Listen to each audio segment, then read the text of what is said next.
Good morning.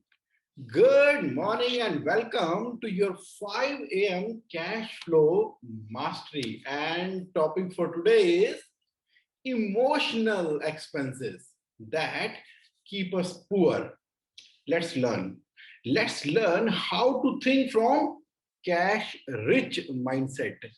क्या है ये इमोशनल एक्सपेंसेस जो कंसिस्टेंटली पुअर रखते हैं? आज ना इस एस्पेक्ट को बहुत ही डिटेल के अंदर हम कवर करने वाले हैं. So are you ready? Are you excited for today's new brand new session on the expenses? Okay, got it. Thank you. So here we go. Everyone wish to live cash rich life. देखो, कहीं ना कहीं deep desire तो human being के अंदर है, थी और रहेगी. Cash rich life. Money is important, definitely money is important. अच्छा, आप उस पावर को यूटिलाइज किस तरीके से करते हो? अब आप दूसरों का भला करने के लिए इस्तेमाल कर रहे हो, अपनी लाइफ को खुश रखने के लिए और अपनी फैमिली को एक अमेजिंग लाइफ देने के लिए, and to contribute something. Money is important. हर कोई विश कर रहा है कि वो कैश रिच लाइफ रहे.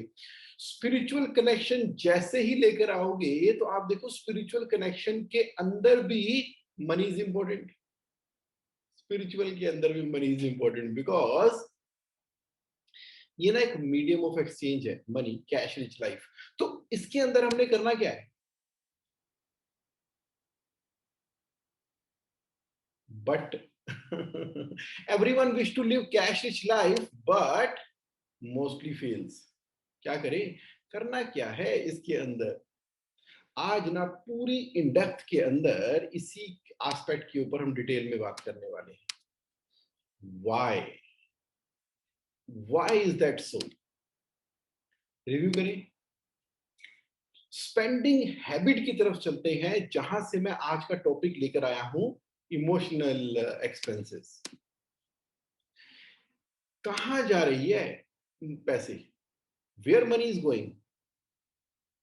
ये जो इमोशनल एक्सपेंसेस, लाइक एक लाइफ चल रही है, इस लाइफ के अंदर ना हम ऐसा नहीं है मेहनत नहीं कर रहे, बहुत मेहनत कर रहे हैं, मनी आ भी रही है, and the kind of passionate work that we are doing, तो वहां से जनरेट तो हो रहे हैं, पैसे जनरेट हो रहे हैं, लेकिन जा कहां पर रहे हैं? तो उन इमोशनल एक्सपेंसेस के अंदर जो मैं बात करने वाला हूं, एक एक करके करेंगे. सबसे पहले ना जरा एक ऐसे एक्सपेंस की बात करते हैं जो हर किसी की लाइफ में आता है, और उसको किस तरह से ट्रीट करते हैं. जब वो खर्चा अपना है तो हम कैसे ट्रीट कर रहे हैं, जब वो हमारे बच्चों का ये वाला खर्चा है तो हम कैसे ट्रीट कर रहे हैं. तो आप देखना, जिस एस्पेक्ट के ऊपर मैं लेके आ रहा हूं, इमोशनल एक्सपेंसेस, क्योंकि बहुत गहराई के साथ में ना इन खर्चों के साथ में हमारे इमोशन जुड़े हुए हैं. तो कैश रिच माइंडसेट वाला जो एस्पेक्ट है वो कहीं दूर चला जाता है. माइंडसेट तो कहीं दूर चला जाता है. क्या रह जाता है? इमोशंस. और जब आपको पता है कि इमोशंस हावी होते हैं तो क्या निकल कर आता है? थोड़ी सी मैं स्पिरिचुअल बात करता हूं यहाँ पे. 5 इमोशन है ना, 5 इमोशन हमारे हर किसी के अंदर है. ओके, बहुत गहराई में नहीं जाऊंगा. आप कहोगे 5 AM में जगमोहन तुम जरा मनी के ऊपर अभी फोकस करो. 5 इमोशन हम समझ गए हैं कौन कौन से इमोशंस हैं, ठीक है ना? काम, क्रोध, लोभ, मोह, अहंकार, पांचों के पांचों अंदर के अंदर ही बैठे हुए हैं. पांचों अंदर है, और सारे एकदम अपने स्टेबलाइज पोजीशन के अंदर है. नॉर्मल सर्कमस्टांसेस के अंदर पांचों के पांचों इमोशन एकदम स्टेबलाइज सिचुएशन के अंदर है. समथिंग हैपन तो कोई एक सडनली ट्रिगर कर जाता है. कौन सा? एंगर ट्रिगर कर गया. नॉर्मल सर्कमस्टांसेस से आप एबनॉर्मल सर्कमस्टांसेस के अंदर चले गए, एंगर. उसके बाद जो इंपैक्ट होता है वो आपको मालूम ही है. तो समटाइम काम का इमोशन टॉप पर चला गया, कई बार मोह का, लोभ का, मोह, लोभ, अहंकार, ये सारे के सारे इमोशंस हैं. तो आप कह रहे हो कि इसका मनी से क्या लेना देना? मनी से तो नहीं, ह्यूमन बीइंग का मनी से लेना देना है. ह्यूमन बीइंग का मनी से लेना देना है। अब ह्यूमन बीइंग से डील कर रहे हैं ना, और जो रिलेशनशिप ह्यूमन बीइंग की मनी के साथ में है, उसके लिए हमें समझना पड़ेगा जो हमारी स्पेंडिंग हैबिट को डेवलप कर रही है। अब उसके अंदर एक एक्सपेंस यानी कि इमोशन की वजह से ही तो सारा का सारा आउटफ्लो निकाल रहे हैं ना। इमोशन की वजह से ही वो मनी का आउटफ्लो निकल जाता है, और कैश रिच लाइफ नहीं रहती। तो आप कह रहे हो जगमोहन सस्पिशियस मत बनाओ, हमें बता दो कि वो कौन से वाला पहला खर्चा बताने वाले को। बताता हूं। इमोशन ना बहुत क्रूशल रोल प्ले कर रहे हैं मिडिल क्लास को पूर रखने के लिए फॉर लाइफ। क्यों? क्योंकि ये देखो, विशियस सर्कल है ये, पूरी तरह से विशियस सर्कल है। कैसा विशियस सर्कल है? कैसे? मैरिज। पहला खर्चा मैरिज। अब आ जाओ, मैरिज के ऊपर खर्चा कितना हुआ करता था लॉकडाउन से पहले? मैरिज के ऊपर thanks to lockdown, thanks to ये जो पूरा का पूरा प्रोसेस गया है। अब आप जरा पीछे मुड़ के देखो, शादियों को जरा चेक करो किस तरह से हो रहा था। ये लग गए 10 लाख, नहीं नहीं 20 लाख, 1 करोड़, 5 करोड़, 15 करोड़ की शादी हो रही थी ना शादियां। जब हम शादी में जाते थे, रात को ये लंबी लंबी लाइनें लगी हुई हैं, गाड़ी में बैठे हुए हैं, शादी में पहुंचने का टाइम है 8 बजे का, 9 बजे का। वो हम अलीपुर से लेके गुड़गांव से लेके लंबी लंबी लंबी, एक ही दिन में मुहूर्त निकल रहा है, और सभी कार में बैठे हैं, एसी चल रहा है, गाड़ियां गर्म हो गई हैं, और वेट कर रहे हैं। 11:30, पौने 11, 12 बजे तक वहां पहुंचे। पहुंचते सारी रात का समय है, रात का समय, अब जाते ही खाना खाना है, रात का समय है, 11-12 बज चुके हैं। और वहां पर 50,000 तरह की फूड आइटम है, गोलगप्पे से लेके, टिक्की से लेके, ना जाने कितने तरह के स्टॉल हैं। लाखों रुपए का एक्सपेंडिचर वहां पर इंकर हो रहा है। इसके अलावा अब हमारे मीका भाई साहब हो गए या शाहरुख खान जी हो गए, उन्होंने एक बार हेलीकॉप्टर से उतरना है, नीचे आना है, ठुमका लगाना है, हाय हेलो करनी है, चले जाना है। 1 आधा करोड़ तो उन्होंने ही ले जाना है। और कुछ सेलिब्रिटीज हैं जो स्टेज के ऊपर है, डीजे, डांस, लाइटिंग और जाने क्या क्या, वो सब कुछ हो रहा है एक्सपेंडिचर के ऊपर। पूरी पूरी उम्र की जो कमाई है उसको 1 सेकंड के अंदर, एक रात के अंदर खत्म। ये एक्सपेंडिचर था कि नहीं था? अभी भी है, चोरी छुपे हैं, रिजॉर्ट के अंदर है, अभी भी हो रहा है। अभी भी लोग कह रहे हैं कि बस किसी तरीके से ये लॉकडाउन रिस्ट्रिक्शन खत्म हो। 20 लोगों की रिस्ट्रिक्शन है, 50 लोगों की रिस्ट्रिक्शन है, ये खत्म हो तो फिर हम जरा दोबारा शुरू करें। वही करना है, मजा ही बड़ा उसके अंदर आता है, मजा ही बहुत उसके अंदर आता है। इमोशन है ना, इमोशन है। अब देखो इस स्पेंडिंग के अंदर क्या छुपा हुआ है? इमोशन छुपा हुआ है मेरे दोस्तों। इमोशन पूरी तरीके से छुपा हुआ है। मैं बहुत करीबी से जानता हूं कि हमारे ही ऑफिस के अंदर somebody was there, उसकी मैरिज के अंदर अब फादर के ऊपर बड़ा प्रेशर था। somebody known to me, father उसके ऊपर बड़ा प्रेशर था। उन्होंने कहा शादी करानी है, तो शादी कराने के लिए जिस घर में वो रहते थे उन्होंने वो घर बेच दिया। जिस घर में वो रहते थे घर ही बेच दिया, और किराए के घर के ऊपर शिफ्ट हो गए। और घर बेचने के बाद जो पैसे मिले उससे उन्होंने बेटी की शादी की, क्योंकि माँ का, रिश्तेदारों का, पड़ोसियों का, सबका कहना था कि बेटी की शादी तो अच्छे तरीके से होनी चाहिए। कहीं ना कहीं फादर के ऊपर भी पूरे के पूरे समाज का और खास करके लड़कों वालों का ये डर था कि वो जो किया जाएगा तो बहुत बढ़िया तरीके से किया जाएगा, तो घर ही बेच दिया। अब दोबारा से ना कई सालों से दोबारा से वो घर खरीद ही नहीं पाए। वो गया, निकल गया घर, घर निकल गया। लो, सेविंग पहले करते करते करते घर परचेज किया, फिर बेटी की शादी करनी थी वो भी भेज दिया, किराए पर के ऊपर आ गए। तो ये किस तरह की लाइफ क्रिएट होनी शुरू हो गई है। थोड़ा सा ना डीप डाउन आप इसके ऊपर देखो। अब ये जो लॉकडाउन की वजह से ये जो इमोशन के ऊपर थोड़ा सा एक सर्जिकल स्ट्राइक हुआ है, जिससे ये निकल कर आया है कि ये एक्सपेंडिचर जो इमोशनल एक्सपेंडिचर है, कुछ इसके और भी तरीके हो सकते हैं क्या? Necessary expenditure versus show off on variety of stall and food and celebrity and so on, इसके ऊपर कुछ हो सकता है क्या? अब इसके ऊपर डिस्कशन आरंभ हो चुकी है, आरंभ हो चुकी है। और जो कैश रिच फाइनेंशियल माइंडसेट से ऑपरेट कर रहे हैं। अब वो तो पहले भी तरीके से मैनेज कर रहे थे क्योंकि उन्होंने अपना एक फंड अकाउंट क्रिएट कर रखा था, LTSS, long term saving for spending. उनको तो वैसे भी फर्क नहीं पड़ रहा था जो रिच माइंडसेट से हैं। लेकिन mostly 90% of the population human beings are living here emotion के थ्रू। खटक यहां पर निकल गया, लोग क्या कहेंगे मैरिज के ऊपर। अब नेसेसरी खर्चा कौन सा है? मैं कहता हूं कि जो ब्राइडल है ना, लड़की है, उसको अमेजिंग परियों की तरह तैयार होना चाहिए उसको, वो बिल्कुल जायज खर्चा है। जो लड़का है वो भी बढ़िया फर्स्ट क्लास सूट बूट ये सब कुछ पहने, कोई दिक्कत नहीं है। और बाकी जो रिश्तेदार आ रहे हैं, बहुत अच्छी बात है, उनके साथ सेलिब्रेट करने का बहुत बढ़िया तरीका हो सकता है। कुछ क्रिएटिविटी आप कर सकते हो। आजकल तो लोग डेस्टिनेशन मैरिज के अंदर एक पर्टिकुलर जगह को बुक करा लेते हैं। वो बिल्कुल भी जरूरी नहीं है कि वो मॉरिशस का कोई बहुत बड़ा रिजॉर्ट हो, जो कि प्रियंका चोपड़ा तो कर सकती है एंड लाइक दैट। तो अब यहाँ देखने वाली बात है कि वो कौन सा एक्सपेंडिचर करना है और किस तरीके से करना है, कैसे क्रिएटिव बनाना है। लड़का लड़की खुश है और वो हाँ, आप कह रहे हो कि जीवन इस एरिया में ज्यादा सलाह मत दो। हमें मालूम है हमें मालूम है, मुझे मालूम है कि कैश रिच माइंडसेट वालों को मालूम है कि नेसेसरी एक्सपेंडिचर क्या है, आपको मालूम है। और आपको मालूम है कि शो ऑफ और वैरायटी वाले एक्सपेंडिचर कौन से हैं। मैं शो ऑफ और वैरायटी वाले खर्चों को एलिमिनेट करने की बात कर रहा हूँ, नेसेसरी एक्सपेंडिचर को करने की बात कर रहा हूँ। साथ में लगा देना चाहता हूँ क्या, क्रिएटिविटी। Creativity unlimited. एक बार लड़की से पूछो, एक बार लड़के से पूछो, जब उनकी एंगेजमेंट हो जाती है से लेके उनकी शादी होती है ना, एक एक दो दो तीन तीन घंटे जो है वो आपस में फोन पे बात करते हैं।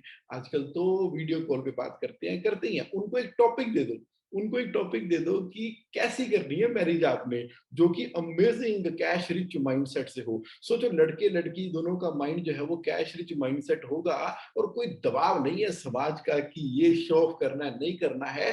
तो कितना पैसा huge amount of emotional expenditure which is going to be just scrap of area मिल गया है आपको सोचने का। जब तक आप इस एरिया पे सोच रहे हो मैरिज वाले necessary expenses versus show off on variety of stall food and celebrity son, तो हम जरा सेकंड खर्चे की बात कर लेते हैं। बिग हाउस, है ना?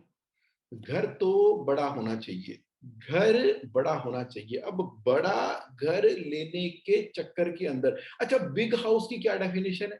बिग हाउस की भाई 25 गज वाले के लिए 50 गज बिग हाउस है, 50 गज वाले के लिए 100 गज बिग हाउस है, 100 गज वाले के लिए 500 गज, 500 गज के लिए 2000 गज, 2000 गज वाले के लिए 5000 गज, फिर पेंट हाउस।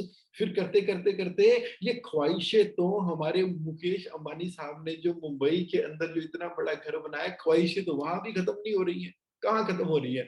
आपको मालूम है मुकेश भाई का, मुकेश अंबानी का घर कितना है, बिग हाउस है। कहा होगा फैमिली में डिस्कशन हुई होगी कि घर एक बड़ा होना चाहिए, तो फिर बड़ा बन गया। तो ये ह्यूमन बीइंग की एक ऐसी डिजायर है जो कि नेवर एंडिंग है। आप हॉलीवुड हॉलीवुड के जो स्टार्स हैं उनके बिग हाउस की तरफ जाकर देखो तो आपको पता लगेगी डेफिनेशन बिग हाउस की क्या होती है। नहीं तो अपने बिल गेट्स का देख लो ना, बिल गेट्स का जो बिग हाउस है वो कैसा बिग हाउस है? सब कुछ ऑटोमेटेड, पूरा का पूरा आइलैंड लेके वहां पे घर बना दिया, हर तरीके की सुख सुविधाएं, और सिक्योरिटी के ऊपर तो इतना खर्चा कि पूछे ही कुछ ना। अमेजिंग, इतना बिग हाउस। तो यानी कि बिग हाउस 25 गज से 50 गज, हाँ जी, अगर अगर छोटा फ्लोर है तो बड़ा फ्लोर है। बिग हाउस वाला जो इमोशन है ना, ये इमोशन, ऐसा इमोशन ह्यूमन बीइंग के अंदर लगा हुआ है, ऐसा टीका लगा हुआ है जो कि कभी रुकने वाला है नहीं, रुकने वाला है नहीं। और वहां पर जो स्पेंडिंग हो रही है वो अनकंट्रोल्ड है, जिसकी वजह से क्या हो रहा है, बचते ही नहीं है पैसे, अमाउंट नहीं है। बहुत बड़े बड़े लोन चल रहे हैं, जो पैसे आते हैं वो सारे ईएमआई में निकल रहे हैं, लोन लायबिलिटियां चल रही हैं। ये है, ये अब अवेयर होने वाली बात है कि क्या वो आपका एक्टिव इनकम से आ रही है ईएमआई, की वो पैसिव इनकम से आ रही है। और वो बिग हाउस कैसा, देखें जरा, इज इट फॉर सेल्फ और टू शो अदर्स? एक बार जरा गहराई से इस टॉपिक के ऊपर विचार कर लो। वर्सेस स्वीट होम, ऊपर ना बिग होम नहीं लिखा हुआ, ऊपर बिग हाउस लिखा हुआ है। और जो मेरी बात को समझ पा रहे हैं, दिल से फील कर पा रहे हैं, उनको हाउस और होम का फर्क मालूम है। तो तो तो आप ये कह रहे हो कि इसका मतलब जीवन घर भी ना ले, है एक ढंग का घर भी नहीं होना चाहिए।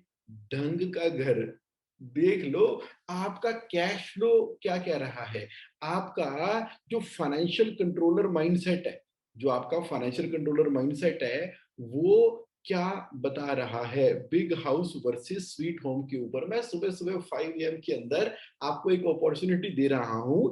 इमोशनल खर्चा है ये, मैंने ट्रिगर कर दिया मैंने ट्रिगर कर दिया है, ये खर्चा इमोशनल खर्चा है। स्वीट होम, मैं ना पश्चिम बिहार दिल्ली में हमारे एक जानकार हैं, उनके घर के ऊपर गया। स्वीट होम किसे कहते हैं उनके घर जाके पता लगा स्वीट होम।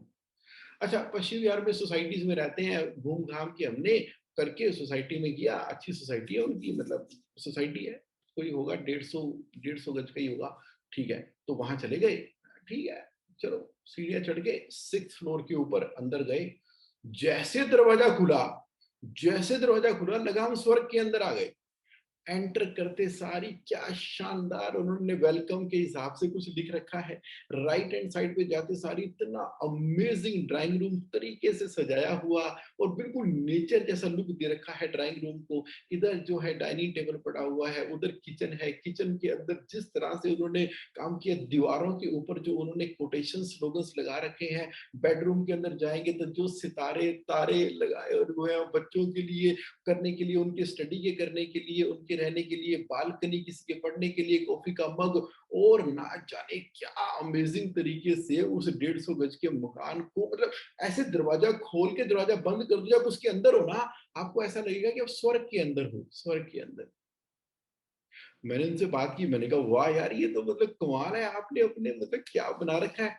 कहते देखो जी, कि जो जो मेरे पास एक ऑप्शन ये अवेलेबल था कि जो बिग हाउस का जो इमोशन दिमाग में घूमता रहता है, वो तो जब बिग हाउस हम लेंगे 500 गज का या जितने का भी लेंगे, वो तब लेंगे, वो जब मेरी पैसिव इनकम उतनी इंक्रीज हो रही है, और मैं मुझे मालूम है बिजनेस मेरा एसेट है, मैं जैसे कर रहा हूँ वो जब होगा तब होगा। लेकिन आज की डेट में सच तो मेरा स्वीट होम है। मैंने कहा ठीक बात है, तो उस स्वीट होम को मैं और कैसे स्वीट बना सकता हूँ, उसके ऊपर किया। क्या तो वहां पर मैं लगाऊंगा कम से कम 5 या 10 करोड़ रुपए लगाऊंगा। इधर मैंने लगाए सिर्फ 3-4 लाख रुपए, सिर्फ 3-4 लाख रुपए। 3-4 लाख में जो जो नर्क जैसा घर था वो स्वर्ग जैसा बन गया। क्यों? नर्क जैसा घर कौन सा होता है? जिस घर में हम रहते हैं और हमेशा किलसते रहते हैं, यार ये घर छोटा है, ये सही नहीं है यार, तो यार ढंग से बैठ भी नहीं पाते, यहाँ तो ये नहीं है, वहां तो वो नहीं है। जब ना बड़ा घर आएगा तो बड़े घर में ये कर देंगे, बड़े घर में वो कर देंगे, बड़ा घर कोई है नहीं, और की कलेश चलता रहता है छोटे से उसमें, और बड़े घर के सपने लेते रहते हैं। करते करते साल 2 साल 5 साल 10 साल 20 साल निकल गए, और रिटायरमेंट के टाइम के ऊपर ग्रेचुटी के इधर उधर के पीपीएफ के ये मिला मिलू के जो भी हमने पैसे इकट्ठे किए, और उसके उठा के बिग हाउस ले लिया। अब बिग हाउस के अंदर क्या कर रहे हैं? उबली हुई सब्जियां खा रहे हैं, उबली हुई सब्जियां खा रहे हैं। तो क्या था, जब थे तब एंजॉय नहीं किया, और फिर ले भी लिया तो उसकी बड़ी ईएमआई देनी शुरू कर दी। बहुत बड़ा इमोशनल एक्सपेंसेस है। जरा आपको मैं हाईलाइट कर रहा हूं, ये ना बड़े बड़े बिजनेस ओनर, बड़े बड़े लोगों, सबके साथ मैंने देखा है कि अंदर जाके, मुझे पता कैसे पता है, मुझे ऐसे पता है कि अब जब भी लॉकडाउन आया था ना, तो लॉकडाउन के दौरान पिछले साल जब पैनिक क्रिएट हो गया था, इस बार तो लोगों को पता था कि ठीक है। इस बार दो वजह से लोगों को पैनिक नहीं हुआ। एक, कि पिछली बार का एक्सपीरियंस था।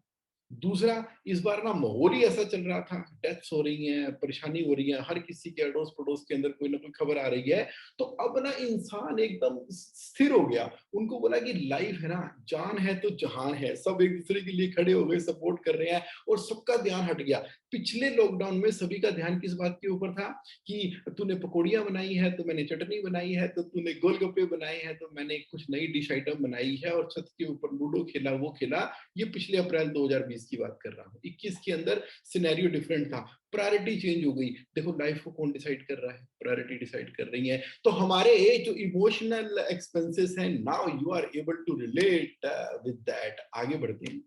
आगे बढ़ते हैं, जरा देख लो हमारा घर कितना है, कितने की ईएमआई जा रही है। कुछ लोगों की तो इतनी इतनी ईएमआई जा रही है, अगर उसमें से पूरी ईएमआई को अगर अपने स्वीट होम में ही रहते, या या इतने का बजट बनाया तो इतने में आ जाते रहते हैं, तो जो जितने अमाउंट की ईएमआई देते हैं ना हम, उसमें से सिर्फ 10,000 रुपए ब्यूटिफिकेशन के ऊपर लगाएंगे ना, सुंदर सुंदर पौधे छोटे छोटे घर के अंदर लगे होंगे, और बालकनी के अंदर होंगे, तो उससे स्वर्ग जैसा एहसास आपको अभी हो जाना है, रादर देन की जो बैंकों को हम ईएमआई पे कर रहे हैं। हार्ड वर्क किया, पैसे कमाए, और जितने आए चल ईएमआई नहीं दी तो बैंक धमका रहा है, क्योंकि क्या किया था बैंकों ने, पूरा धमकाया ना। बिग हाउस वालों को परेशानी सबसे ज्यादा तब हुई कि पैसे आने बंद हो गए, लेकिन ईएमआई थोड़ी बंद हुई थी। पिछली बार तो क्या करा दिया, 6 महीने का पोस्टपोनमेंट भी करवाया था, कईयों ने नहीं करवाया था, इंटरेस्ट था, समझ गए, मुझे मालूम है, you are such a intelligent people. Second, emotional expenses के बारे में आप समझ गए। चलो थर्ड पे चलते हैं। बिग कार, बिग कार चाहिए, बिग कार। लैम्बोर्गिनी चलाई जांदे हो, लैम्बोर्गिनी है बिग कार। बिग कार चाहिए, बस मुझे चाहिए यार, चाहिए। कुड़ी कहती पहला एक जगुआर ले दो, फिर जिन्ना मर्जी प्यार ले लो, वो जगुआर, लैम्बोर्गिनी, जगुआर और बाकी सारी की सारी कार, बिग कार। हो क्या रहा है, इतनी मेहनत से, एक्टिव इनकम, हार्ड वर्क करके, इतना हार्ड वर्क करके, आप कर करके क्या लगा दिया, सारा का पैसा उठा के ठक कार के अंदर लगा दिया, और कार के अंदर उसका 25% आपने डाउन पेमेंट दे दी है, और 75% उसकी ईएमआई चलनी शुरू हो गई है। अब ईएमआई का ये भी खर्चा चलना शुरू हो गया है। बिजनेस अपनी एक्टिव इनकम से स्ट्रगल कर रहा है, at the same time car की ईएमआई से भी स्ट्रगल करना शुरू कर दिया है। तो कार हमने पैसिव इनकम से खरीदी है क्या? कार हमने कौन सी खरीदी है? कार के लिए जो पैसे आएंगे, इसका मतलब है कि जो आप मोबाइल फोन खरीदते हो 8,000 रुपए का, बेचते हो 10,000 रुपए का, 2,000 रुपए का जीपी मार्जिन है, सारे खर्चे निकालने के बाद जो प्रॉफिट बचता है, वो भी प्रॉफिट नजर नहीं आता, वो डेटर में होता है, इन्वेंट्री में होता है, उसमें से भी जो बचता है, और वो वाला पैसा अब आप कार की ईएमआई देने में पे कर रहे हैं, एक्टिव इनकम का। सोचने वाली बात है, सोचने वाली बात है। थोड़ा सा काम चला, चलान दे कार। एक बार सोचने वाली बात ये है, सोचो, देख लो, इज इट फॉर सेल्फ और टू शो ऑफ अदर? इसका मतलब है, बिग कार का भी ना एक टाइम आता है, बिग कार का भी एक टाइम आता है। मान लीजिए अभी जस्ट आपने नया नया बिजनेस स्टार्ट किया, उठा के कर ली बिग कार अंदर, ताकि लोगों को पता लगे कि काम बहुत चल रहा है। नहीं, ऐसे करने का कोई फायदा नहीं है। बिग कार तो आनी थी, आनी है, और आनी ही है, और बड़ी जबरदस्त आनी है। लैम्बोर्गिनी भी आनी है, जगुआर भी आनी है, मर्सिडीज भी आनी है, बीएमडब्ल्यू भी आनी है। जो आप चाहते हो वो भी आने हैं, प्राइवेट जेट भी आ जाने हैं, सारा कुछ होना ही होना है। मैं ये नहीं कह रहा कि आपने नहीं रखनी, होनी है, ठीक है, सब कुछ है, लेकिन वो आनी है फाइनेंशियल कंट्रोल माइंडसेट के द्वारा, फाइनेंशियल कंट्रोल माइंडसेट के द्वारा आनी है। तो बिग कार की जो ईएमआई निकलनी है, वो कहां से निकलनी है? कार परचेज की है, उसके डेप्रिसिएशन का खर्चा हमें टैक्स बचाने में मदद कर रहा है। मैंने तो ये भी देखा है कि बुक्स में प्रॉफिट ही नहीं है, इतू सा प्रॉफिट है बुक्स के अंदर, कच्चे पके का काम चल रहा है, बुक्स में है नहीं, लेकिन ले रखी है वड्डी गड्डी। अब वड्डी गड्डी जो ले ली है, उसकी वजह से उसका जो डेप्रिसिएशन है, वो बुक्स में लॉस आ जाता है। बुक्स में लॉस आने की वजह से कहते हैं कि इस साल सीए बोलते हैं कि बुक्स में डेप्रिसिएशन मत डालो, मत डालो। क्यों? क्योंकि बुक्स में ऑलरेडी लॉस है, कैपिटल नेगेटिव हो जाएगी, बैंकों की ओडियां सीसियां सब बंद हो जाएंगी। लेकिन अमीरों को देखो, अमीर क्या करते हैं, वो जो कार खरीदते हैं, उस कार का डेप्रिसिएशन बुक्स में डल गया, उससे आपका प्रॉफिट 30% कम हो गया।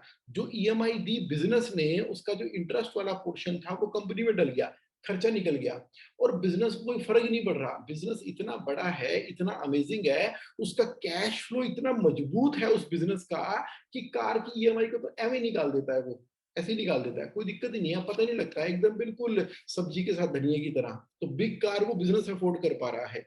लेकिन हम कई बार क्या कर रहे हैं, अपने इमोशन से, बिजनेस एक तरफ, मेरे इमोशन एक तरफ, इमोशन की वजह से उठा के ले ली बिग कार। क्या मेरा बिजनेस उस बिग कार की ईएमआई और डेप्रिसिएशन को क्लेम करने को तैयार हो गया?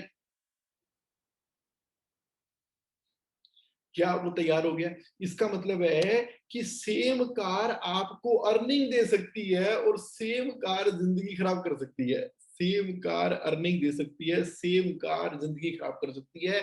इमोशनल एक्सपेंसेस है। वो कैसे? प्लान करना पड़ेगा। प्लान करने का मतलब ये है कि हमें देखना है, कंफर्ट कार हमारे पास है, ईएमआई जो आ रही है वो पैसिव इनकम से आ रही है, या फिर हमारे बिजनेस के अंदर कैश फ्लो इतना मजबूत है कि पता ही नहीं लग रहा, और 5 सालों में पहली कार गई, दूसरी को रिप्लेस कर लिया, और वो बिग कार जो है वो आपकी कंपनी की नेसेसिटी है। बिग कार कंपनी की नेसेसिटी है। आपको ना मैंने एरिया ऑफ थिंकिंग दे दिया है, एरिया ऑफ थिंकिंग दे दिया है। जरा सोचो, जरा सोचो इसके बारे में कि क्या वो कैश रिच माइंडसेट से बिककर आ चुकी है कि वो अपने आप में एक परेशानी का विषय बन चुकी है। इमोशन की वजह से आई है कि बिजनेस की वजह से आई है? इमोशन की वजह से आई है तो poor business, cash rich mindset से, आपके कैश फ्लो के पैटर्न से बनाओ ना। आज से लेके अगर मैं पूरे 1 साल का कैश फ्लो बनाऊं, क्या इनफ्लो आ रहा है, क्या आउटफ्लो जा रहा है, उस आउटफ्लो में जो आपने एक शॉट में कार खरीद दी तो उसका प्रोविजन था ना, और उसकी जो ईएमआई जा रही है उसका प्रोविजन है ना, बिजनेस उसको मैनेज और मेंटेन कर पा रहा है, बिजनेस की नेसेसिटी थी, ये आपके सेल्फ के लिए है या सिर्फ शॉप करने के लिए था? तो ये ना इमोशनल एक्सपेंस है जिसके ऊपर एक कंट्रोल लगाना होगा, एक कंट्रोल लगाना होगा from the cash rich mindset. आ जाओ, ट्रैवल। ट्रैवल ना ऐसा इमोशनल खर्चा है, ऐसा इमोशनल खर्चा है हमारी जिंदगी के अंदर, जो पूरी की पूरी सेविंग को और फ्यूचर की इनकम को भी स्वाइप करके ले जाता है, क्योंकि आजकल तो एक कंसेप्ट चल पड़ा है, ट्रैवल ऑन ईएमआई। पापा चलो यूरोप चलते हैं, ठीक है, एसओटीसी यूरोप जाना है, एसओटीसी ने यूरोप का टूर बना दिया 1 महीने का, बहुत बढ़िया, सब चिंता वाली बात ही नहीं है, आप ईएमआई पे चले जाओ, ये लो, हो गया काम। यानी कि एक तो जब आप ट्रैवल के लिए गए उस समय इतना खर्चा कर दिया, और क्योंकि उस समय पैसे नहीं दिए थे ट्रैवल के, और बाद में जो ट्रैवल का इतना मोटा सा बिल बना था वो आने वाली इनकम में से ईएमआई ठक लग गई। देखो एक तरफ हम क्या कर रहे हैं, मैं आपको आरडी बनाने की बात कर रहा हूं कि मंथली सेविंग करो। अब मंथली सेविंग तो क्या करनी है कि आज की दुनिया में पता नहीं क्या हो गया है कि लोगों ने ये लाइन लगा रखी ईएमआई की, travel on EMI, big car on EMI, उसके बाद बिग होम एट ईएमआई। देखा जाए तो लाइफ ईएमआई बन गई है। एक बार संजय दत्त की फिल्म आई थी ईएमआई के ऊपर, शायद कुछ लोगों ने देखी होगी। तो जिंदगी ईएमआई बन गई है, और उसकी वजह से क्या हो रहा है कि हल्का सा कहीं कोई फाइनेंशियल ऊपर नीचे आता है तो मन एकदम परेशान हो जाता है। ऐसा परेशान हो जाता है कि डिप्रेशन की तरफ बढ़ जाते हैं कि इतनी ईएमआई देगा कौन, इतनी ईएमआई देगा कौन, ये कैसे चलेगा, कैसे बात बनेगी, क्योंकि इनकम का तो पता नहीं, ईएमआई फिक्स का तो सिस्टम बना रखा है। ठीक है, टू दी एक्सटेंट जितने आपके एसेट हैं वो ज्यादा है, लाइबिलिटी कम है, इट इज ओके। और एसेट का भी कॉम्बिनेशन ऐसा है कि कुछ लिक्विड है, कुछ रियल है, कुछ रिस्की है, ऐसा कॉम्बिनेशन बनाया हुआ है। तो अगर ईएमआई निकलनी भी होगी तो सेफ फंड जो 6 महीने के रिजर्व का है वहां से निकलेगा, तो चिंता की लकीरें तो नहीं है ना कहीं पे, चिंता की लकीरें नहीं है। लेकिन ये क्या हुआ, पहले ही आपकी एसेट लाइबिलिटी, मुझे बताओ कार से कौन सा एसेट क्रिएट हो रहा है, वो ट्रैवल की ईएमआई से कौन सा एसेट क्रिएट हो रहा है, कोई एसेट नहीं क्रिएट हो रहा। वर्सेस प्ले अकाउंट के अंदर अगर हमने फाइनेंशियल कंट्रोलर माइंडसेट से अप्लाई किया ना, फाइनेंशियल कंट्रोलर माइंडसेट से अपने प्ले अकाउंट में पैसे आ रहे हैं, और डेस्टिनेशन हमने पहले प्लान कर ली, मानो पूरा वर्ल्ड ट्रैवल करना है, यूरोप भी करना है, अमेरिका भी करना है, सारे करने हैं, डिसाइड कर लिया, अब प्लान डेस्टिनेशन है। प्ले अकाउंट में जैसे जैसे पैसे इकट्ठे होते चले जा रहे हैं, अपना और वाइफ का अकाउंट मर्ज कर दो, ताकि उस प्ले अकाउंट में जो पैसे इकट्ठे हो गए हैं, चलो प्लान डेस्टिनेशन की तरफ चलते हैं, या एलटीएसएस ले लो ना, long term saving for spending के अंदर से आपने ट्रैवल को प्लान कर लिया। जब आप किसी ट्रैवल को प्लान करके फिर एग्जीक्यूट करते हो ना, इतना मजा आता है ना, क्योंकि जिस दिन से आप ट्रैवल को प्लान करना शुरू कर देते हो उस दिन से ही आपको मजा आना शुरू हो जाता है। फॉर एग्जाम्पल, आप आज ही एक सीड अपने दिमाग में बो दो, बीज बो दो अपने दिमाग में कि स्विट्जरलैंड जाएंगे हम ना, इस महीने में जनवरी से लेके दिसंबर के महीने में कोई एक महीना सोच लो कि इस महीने में हम जाएंगे स्विट्जरलैंड। वेरी गुड, जाएंगे स्विट्जरलैंड। अब क्या करना है कि ट्रैवल करने के बाद एसओटीसी को ईएमआई भरने की जगह आप आज से ही सोच लो कि भैया हमने ना दिसंबर के महीने में स्विट्जरलैंड जाना है या जून के महीने में स्विट्जरलैंड जाना है। तो उसके हिसाब से आज ना आपकी एफडी के अंदर सेविंग होनी शुरू हो जाएगी, एलटीएसएस के अंदर या प्ले अकाउंट के अंदर एलटीएसएस में डाल दो, वो होनी शुरू हो गई और आपको अभी से मजा आना शुरू होएगा। स्विट्जरलैंड जाना है, स्विट्जरलैंड जाना है, स्विट्जरलैंड जाना है, यस यस यस, ये तो खुशी रहोगे आप। हाँ, मैं उसके लिए इकट्ठा कर रहा हूँ, जा रहा हूँ, कर रहा हूँ। मैं आपको एक सिचुएशन देता हूँ। आप दिल्ली में अपनी छत पर खड़े हैं, दिल्ली में अपनी छत पर खड़े हैं और आपके हाथ में आपकी फेवरेट ड्रिंक है। फेवरेट ड्रिंक मतलब चाय कॉफी, इस तरह से कोई चीज आपकी फेवरेट ड्रिंक जो होती है, वो ड्रिंक भी मत चले जाना ट्रैवल पे जा रहे हो तो ओके। आप छत पे खड़े हो, आपकी फेवरेट ड्रिंक आपके हाथ में है, आप दिल्ली में हो और सोच रहे हो कि जून के अंदर मुझे स्विट्जरलैंड जाना है, अगले जून में सितंबर में जाना है। तो अब आपकी फीलिंग कैसी है? You are feeling happy, isn't it? You are feeling happy क्योंकि फ्यूचर में हमें जाना है। कहां पर? स्विट्जरलैंड में। फिजिकली हम यहां पर है, तो फ्यूचर की थिंकिंग हमें हैप्पीनेस प्रोवाइड कर रही है। चलो पहुंच जाओ स्विट्जरलैंड। पहुंच गए, अब स्विट्जरलैंड में खड़े हैं। स्विट्जरलैंड की शानदार लोकेशन, शानदार वादियां, अमेजिंग अमेजिंग अमेजिंग वादियां, और वहां पर आप देख रहे हो बर्फ भी है, हरियाली भी है, बड़ा हल्की हल्की ठंडी ठंडी हवा आ रही है। वहां तो इतना शानदार मजेदार नजारा है और आपके हाथ में वही आपकी फेवरेट ड्रिंक है। तभी ना ऊपर से एक एरोप्लेन निकलता है। और जैसे एरोप्लेन निकलता है उसी समय आपको ध्यान आता है, अरे यार मेरी तो कल की फ्लाइट है, वापसी जाना दिल्ली। आप स्विट्जरलैंड में हो और आपको याद आ गया कि कल की आपकी फ्लाइट है, वापसी दिल्ली जाना है। उस समय अब आप क्या सोच रहे हो? हाँ ठीक है, अब दिल्ली जाएंगे, ठीक है, फिर वो रूटीन लाइफ शुरू होगी। ठीक है। अच्छा, अब मुझे बताओ, वो नीचे आ गई एक्साइटमेंट, नीचे आ गई एक्साइटमेंट। यानी कि जब दिल्ली में हो स्विट्जरलैंड जाना है तो एक्साइटमेंट ऊपर है।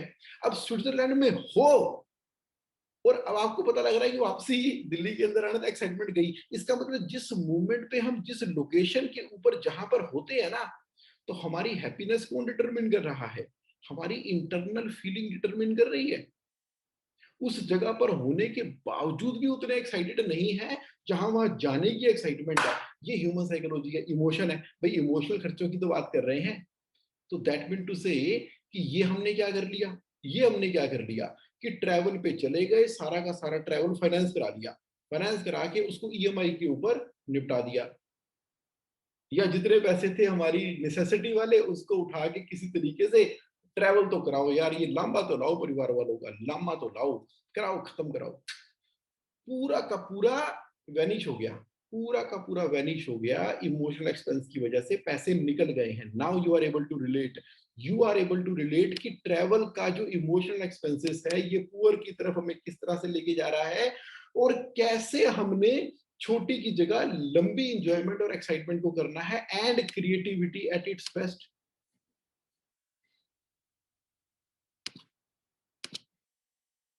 Study abroad, study abroad. अब ये स्टडी अब्रॉड का ना एक ऐसा रुझान चल पड़ा है जो सारे के सारे पैसों को खा जाता है। पिताजी ने बिजनेस करते करते करते करते जितने पैसे इकट्ठे कर रखे थे, अब बेटे ने ऑस्ट्रेलिया पढ़ना है, कनाडा पढ़ना है, निकल के पैसे।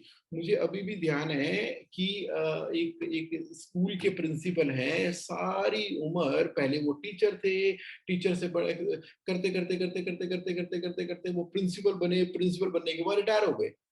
रिटायर होने के बाद फिर बेटे ने तो जिद पकड़ रखी थी कि पप्पा कनाडा जाना है, पप्पा कनाडा जाना है। और ठीक है जी, और कोई तरीका था नहीं कनाडा जाने का, तो कनाडा जाने का एक ही तरीका था कि स्टडी अब्रॉड वाला।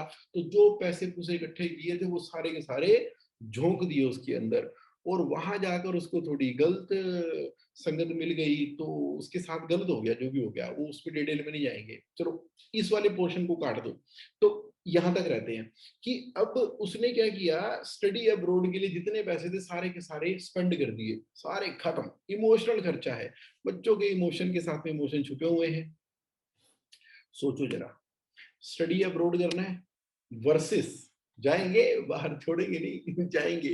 रियल लाइफ एमबीए कर रहा है बच्चा, रियल लाइफ एमबीए यानी कि practically as a management trainee India के अंदर ही किसी कंपनी के अंदर, आपके जो जानकार दोस्त वगैरह हैं, बड़ी कंपनी के मालिक हैं, उसको बोला कोई दिक्कत नहीं है, मेरे बेटे को ना आप अपने कंपनी में रखो और उसको रियल लाइफ एमबीए कराओ, और बाहर जाएंगे, ट्रैवल अब्रोड करेंगे, ट्रैवल वीजा पे जाएंगे, ट्रैवल वीजा पे जाएंगे, एक्चुअली ट्रैवल करने के लिए जाएंगे। अब क्या हो गया, जाना था कनाडा, स्टडी के चक्कर में हो गया काम, अब वो स्टडी से एक्चुअली स्टडी हो रही है। मैं कहता हूं एक बार माइंडसेट को चेंज करो, यहीं पर ही ना 1-2 साल लगा के प्रैक्टिकल सच्ची वाली जिंदगी की एमबीए कर लो, जिंदगी की मास्टर ऑफ बिजनेस एडमिनिस्ट्रेशन कर लो, उसके बाद बाहर जरूर जाओ, आपको पता लगेगा कि आपके बाहर के टूर के अंदर भी आप पैसा कमा कर आ जाओगे। मेरा एक दोस्त है, उसको भी बाहर जाना था, नहीं जा पाया, बड़ी दिक्कत है, फिर उसको समझ आई, मेरे से बात की, मैंने उसको समझाया, उसके दोस्तों ने उसको समझाया,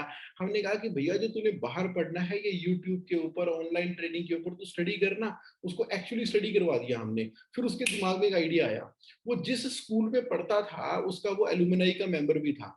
फिर उसने क्या किया, एक बार स्कूल वालों के प्रिंसिपल को बोला कि मैं आपके बच्चों को ना नासा घुमा के लाऊंगा, कहाँ पे, अमेरिका के नासा को घुमा के लेके आऊंगा। चलो, सब बच्चों से उसने 2-2 5-5 लाख रुपए इकट्ठे कर लिए, पूरा का पूरा ग्रुप बना लिया, अपने ट्रैवल एजेंट दोस्त के साथ में बात की, सारे बच्चों को इकट्ठा करके बना के पूरा 1 महीने का उसने नासा ट्रैवल का अमेरिका का टूर लगाया। इसी बहाने देखो बाहर भी घूम आया, इस पूरे पैकेज के अंदर पैसे भी कमा लिए, बच्चे भी खुश हैं, बच्चों के पेरेंट्स भी उसको दुआएं दे रहे हैं, सब कुछ हो गया, उसकी रियल लाइफ एमबी हो गई। तो मैंने कहा यार तुमने तो कमाल कर दिया।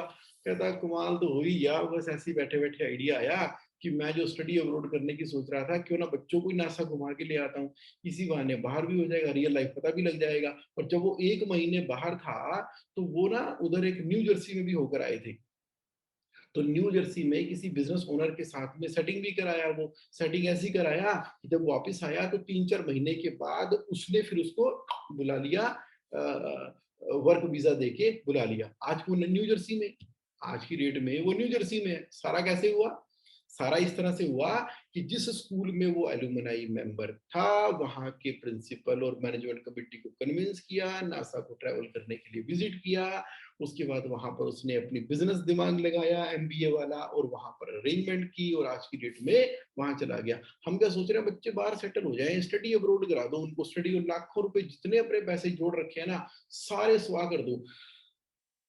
वर्सेस अब इस इमोशनल एक्सपेंसेस के बारे में आपने ना सोचना है, देखना है, जैसे ही एक लार्ज स्पेंडिंग निकल जा रही है ना मैरिज की तरफ, लार्ज स्पेंडिंग निकल के चली जा रही है, बिग हाउस की तरफ लार्ज स्पेंडिंग चली जा रही है, ट्रेवल के अंदर लार्ज स्पेंडिंग स्टडी अब्रोड की तरफ चली जा रही है। So now financial controller mindset से हम उसके बारे में एक बार सोचे तो सही कि is this the only way. Okay, आप कह रहे हो थोड़ा और बताओ, ये लो एंटरटेनमेंट, ये तो पूरा का पूरा इमोशनल एक्सपेंडिचर है। अब एंटरटेनमेंट में क्या निकाल रहे हैं हम, एंटरटेनमेंट में दे पार्टियों पे पार्टी, ये पार्टी पे पार्टी, थ्रो द पार्टी है, होम थिएटर लगाया हुआ है सराउंड साउंड सिस्टम के साथ में, देख रहे हैं वही वाला आज तक के अंदर बता रहे हैं कि कोविड के केस इतने बढ़ गए, इतने कम हो गए, इतने ज्यादा हो गए, होम थिएटर फिर सराउंड साउंड सिस्टम के साथ में हमें वो सारे के सारे केसेस सुनाई दे रहे हैं। राइट, इतने अमेजिंग अमेजिंग वाले बूफर लगा रखे हैं हमने, और महंगे से महंगे चमकते हुए डायमंड वाले लगा दिए, शौक था ना, एंटरटेनमेंट थी, सब कुछ था, दिस दैट। अब आपके माइंड में भी ना अपने घर में बाहर इधर उधर देखो कि एंटरटेनमेंट के नाम के ऊपर लेजिटिमेट खर्चा हमने कितना कर दिया, वर्सेस ट्रेनिंग एजुकेशन के अंदर जो एंटरटेनमेंट है ना, मैं आपको बता रहा हूँ, उस एंटरटेनमेंट का चस्का आपको लग गया ना, आपको self training development education Tony Robinson का चस्का लग गया, या जिसका भी चस्का लग गया आपको, तो सर ये जो इंटरटेनमेंट के ऊपर आप खर्चे कर रहे हो ना, करोगे पैसिव इनकम से करोगे, एक्टिव इनकम से नहीं करना, पैसिव इनकम से।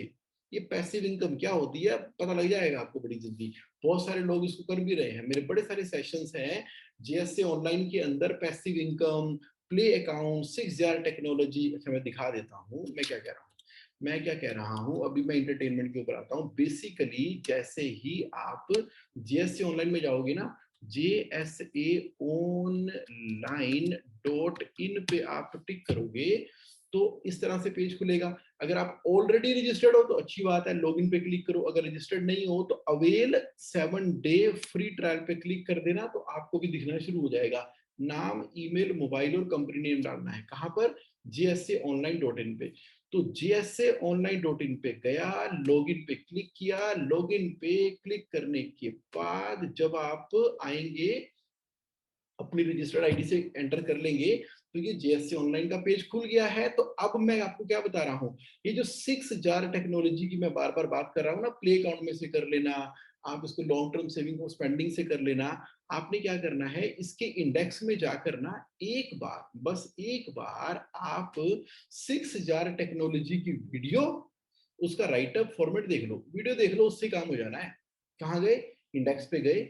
इंडेक्स पे जाने के बाद सबसे पहला कॉलम है टॉपिक का, और ये देखो 291 6 जार टेक्नोलॉजी लिखा ना, 6 jar technology, how 6 jar system works, उसका वीडियो देख लेना। जब आप उसका वीडियो देखोगे, जैसे अभी आप देख रहे हो 6 जार टेक्नोलॉजी का, तो आपको समझ आ जाएगा कि इमोशनल खर्चों को भी 6 जार के अंदर बहुत अमेजिंग तरीके से टेक केयर किया हुआ है। ये देखो, आप इन्फ्लो एक्सपीरियंस कर रहे हैं, उस पैसे को हमने 6 जार के अंदर डिवाइड कर दिया। So are you able to relate with my point? Are you able to relate? That mean to say these jar, चलो हम दोनों सेम है, मेरे ऊपर जो है और उसके नीचे जो है वो दोनों के दोनों सेम है। आप समझ गए हो पूरी तरह से। You are such intelligent participant.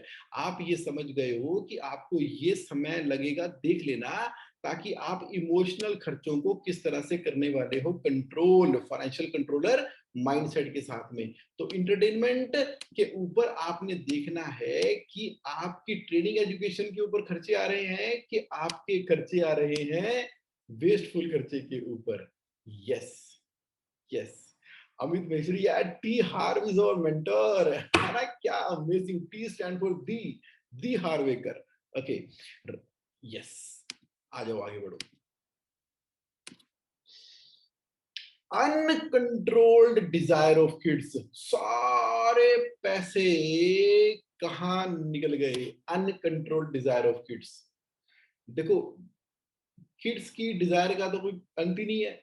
अब आप बन जाओ, उनको पैम्पर करते रहो, पैम्पर करते रहो, स्पेंड कर दो सारे के सारे पैसे, सारे के सारे इमोशनल खर्चों पे कर दो कि पापा मेरे ना कमरे का इंटीरियर ठीक नहीं है, एक काम करो, ये सारी की सारी फ्लोरिंग तोड़ के ना वुडन फ्लोरिंग लगा दो, और छत के ऊपर चंदा मामा ले आओ, और यहाँ पर ये बना दो, वहां पर वो बना दो। हर तीसरे पांचवें महीने में अगर आप इंटीरियर ही चेंज करते जा रहे हो, सारे पैसे खर्चे वहां लगाते जा रहे हो, फिर कभी एसी के लीकेज की प्रॉब्लम, कभी कुछ प्रॉब्लम, लग्जरी बाइक ही चाहिए मुझे, बड़ी महंगी वाली, हायाबुसा से नीचे तो मन ही नहीं बनता।